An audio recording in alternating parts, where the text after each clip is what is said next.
राहुल गांधी तो साफ तौर पर कह रहे हैं, गोपाल कृष्ण अग्रवाल वो तो कह रहे हैं कि भाई यहाँ पर प्रधानमंत्री को कॉम्प्रोमाइज किया गया है। कौन से दबाव में ये डील की गई, जानकारी डिटेल्स तो साझा कीजिए। ईयू ट्रेड को लेकर भी पूरी जानकारी सामने आई थी, यहां पर क्यों छिपाया जा रहा है?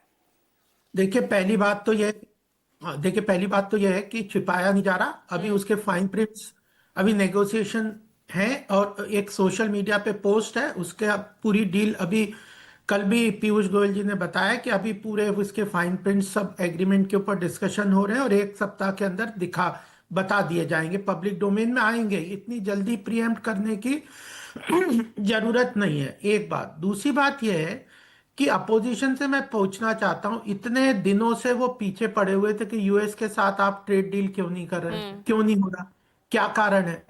और जब हो गई तो उन्हें पहले ही पता है नहीं कि क्या हुआ है फाइनल, और वो उसके बुराई करने में लगे हुए हैं।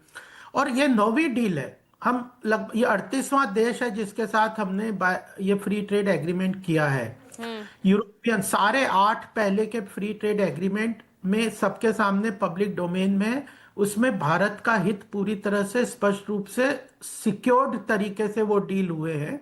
और डील का मतलब ही होता है गिव एंड टेक, लेकिन अपने हित को नहीं, आप तो इसे फ्री ट्रेड एग्रीमेंट कह रहे हैं ना, तो फ्री ट्रेड एग्रीमेंट का तो मतलब कर मुक्त भी होता है ना। मतलब अमेरिका के लिए तो वो कर मुक्त है क्योंकि वो तो 0%। पूजा जी हजारों आइटम होते हैं। हाँ, तो हजारों आइटम होते हैं, तो ये थोड़े कि हजारों आइटम सभी फ्री ट्रेड हो गए। अच्छा। उसमें कोटा भी लगा सकते हैं आप, उसके अंतर्गत आइटम्स को सेग्रीगेट करके कुछ रेस्ट्रिक्ट भी कर सकते हैं।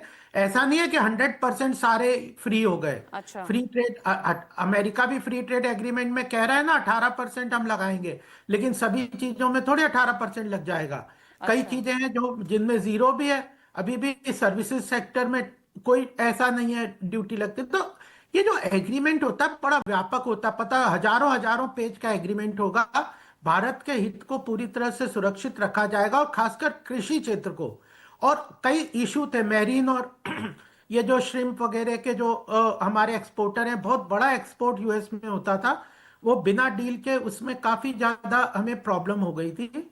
तो उन लोगों को भी इसमें राहत मिली है, और उस राहत का भी एक कारण है क्योंकि हम जब ये पेशेंस के साथ सरकार ने कितना पेशेंस वहां तो खुद ट्रंप आकर सोशल मीडिया हैंडल से यहाँ सबको एक एक बात बता रहे हैं। वहां की कृषि मंत्री बता रही हैं किस तरह से वहां पर वहां जो अमेरिकी कृषियों के लिए है उनके लिए ये ट्रेड डील किस तरह से जो है फायदेमंद रहेगी, किस तरह से भारत में जो है बादाम, पिस्ता, कपास, सोया, इन सब उत्पादों की मांग बढ़ेगी। अगर उनके लिए ये फायदा है तो यहाँ की कृषि, यहाँ के किसानों के लिए क्या होगा, ये तो सवाल उठा रहा है विपक्ष। हाँ, तो मैं बता तो रहा हूँ, मेरीन और श्रिम्प जो एक्सपोर्ट है, बहुत बड़ा एक्सपोर्ट यूएस के साथ होता था, उसमें प्रॉब्लम तो उसको फायदा होगा।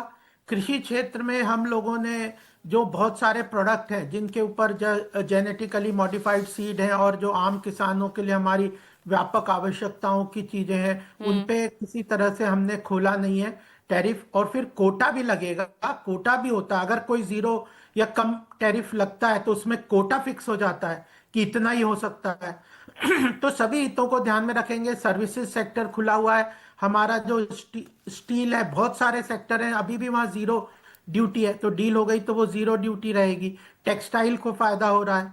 हमारे यहाँ पे जो टेक्नोलॉजी इंपोर्ट की इश्यूज हैं, उसके अंदर जो बिग डेटा सेंटर्स हैं, वह पूरी तरह से हमारे लिए, उसके लिए सरकार ने बजट में अंदर भी बहुत सारे प्रावधान में कस्टम ड्यूटी रिड्यूस की है। न्यूक्लियर एनर्जी बहुत बड़ी आवश्यकता है हमारी एनर्जी सिक्योरिटी के लिए, उसके लिए बहुत सारे आइटम्स हैं जिनको ड्यूटी फ्री किया गया है। तो देश की आवश्यकताओं को देखते हुए पूरी जो नेगोशिएशंस होता है, और एक सप्ताह बाद पूरी चीजें बात कर ले जब हमारे सामने आएगी। अभी तो अब सब चाहते थे। टीना कर्मवीर, थोड़ा सा पेशेंस आपको रखना चाहिए ना। एक हफ्ते का टाइम, थोड़ा तो टाइम आपको देना पड़ेगा। सभी डिटेल्स बाहर आएगी, फाइनल प्रिंट्स आएंगे, तभी ये सवाल उठने चाहिए ना।